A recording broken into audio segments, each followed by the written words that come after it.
ये अथॉरिटी में 3 व्यक्ति हैं, चीफ सेक्रेटरी, प्रिंसिपल सेक्रेटरी और मुख्यमंत्री, और मुख्यमंत्री को बहुत बड़ा ओहदा दिया है, अध्यक्ष बनाया गया है। ये अजीब सा अध्यक्ष है दोस्तों, कोरम है 2 लोगों का, ये एक चेयरमैन है बिना चेयर के।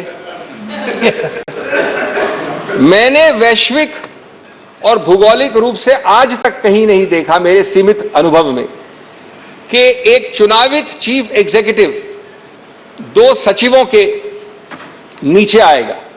ये 2 सचिव बैठ के निर्णय करेंगे, ये 2 सचिव बैठ के निर्णय करेंगे और वो मुख्यमंत्री वहां खड़ा होगा, देखता रहेगा, चुप्पी साधेगा या अपना डिसेंट नोट करवाएगा।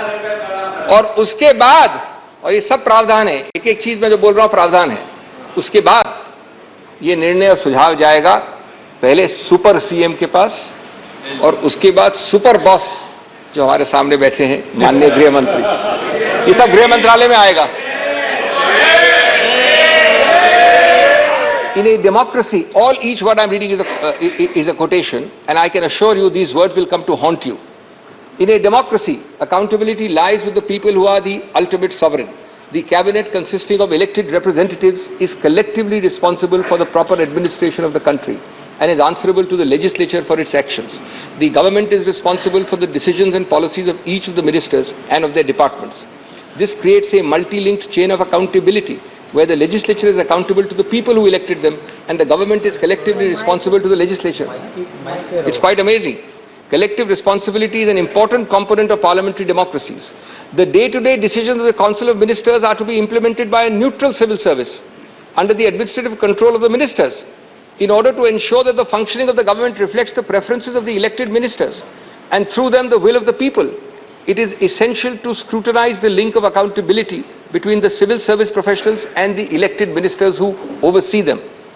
Under the Westminster parliamentary democracy, civil service constitutes an important component of a triple chain of command that ensures democratic accountability. हर शब्द की धज्जियां उड़ा रहा है ये बिल, हर शब्द की. The triple chain of command is as follows. Civil service officers are accountable to the ministers, ministers are accountable to parliament, and thirdly, parliament legislature is accountable to the electorate. An unaccountable and non-responsive civil service may pose a serious problem for governance in a democracy. It creates a possibility that the permanent executive, consisting of unelected civil service officers who play a decisive role in the implementation of government policy, may act in ways that disregard the will of the electorate.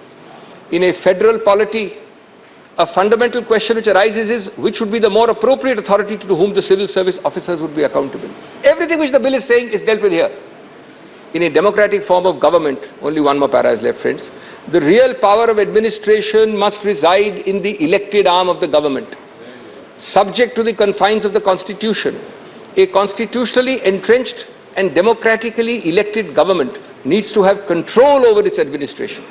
If a democratically elected government is not provided with the power to control the officers posted within its domain, then the principle underlying the triple chain of command of collective responsibility would become redundant. That is to say, if the government is not able to control and hold to account the officers posted in service, then its responsibility towards the legislature as well as the public is diluted. The principle of collective responsibility extends to the responsibility of officers, who in turn report to the ministers. If the officers stop reporting to the ministers or do not abide by their directions, the entire principle of collective responsibility is affected. Therefore, GNCT ought to have control over the services. Now, I know there's a statute, I'll deal with their best defense, which has been raised by the government. But first, I've read to you 10 paragraphs. For those interested, from 102 to 111. Clearly, friends, this bill is therefore, in the light of these paragraphs, stillborn. It does not, indeed cannot remove the basis, which is this of the unanimous Constitution Bench judgment. These quotations I have just read are bedrock principles. This bill is simply providing provisions directly contradicting these bedrock principles. It cannot simply nullify a unanimous Constitution Bench. It must at least amount to removing its basis and rendering that judgment inoperable. I have just read to you passages which are impossible to remove the basis of. These are bedrock principles. How do you remove the basis? It is therefore trying to overrule directly a Supreme Court judgment. It therefore is an impermissible constitutional exercise if you try to nullify a Supreme Court judgment without removing its basis. it is not only does this bill insult the people of Delhi, it insults the Supreme Court, it insults our intelligence. 17 तारीख को ये ये approve हो गया cabinet द्वारा. इसको आप 19 की शाम को 5 बजे के बाद जब मैं घर जा रहा था कोर्ट से क्यों लाए? क्योंकि आपको मालूम है कि 19 तारीख लास्ट डे था कोर्ट के फंक्शनिंग का, उसके बाद अवकाश थी. क्या you wait for 2 days fearful that the Supreme Court is sitting till 19th May? Is this not cheap tactics and chicanery at its worst? The deleterious effects of this ordinance were visible in the last 2 or 3 months it's been there. Governance is at a standstill.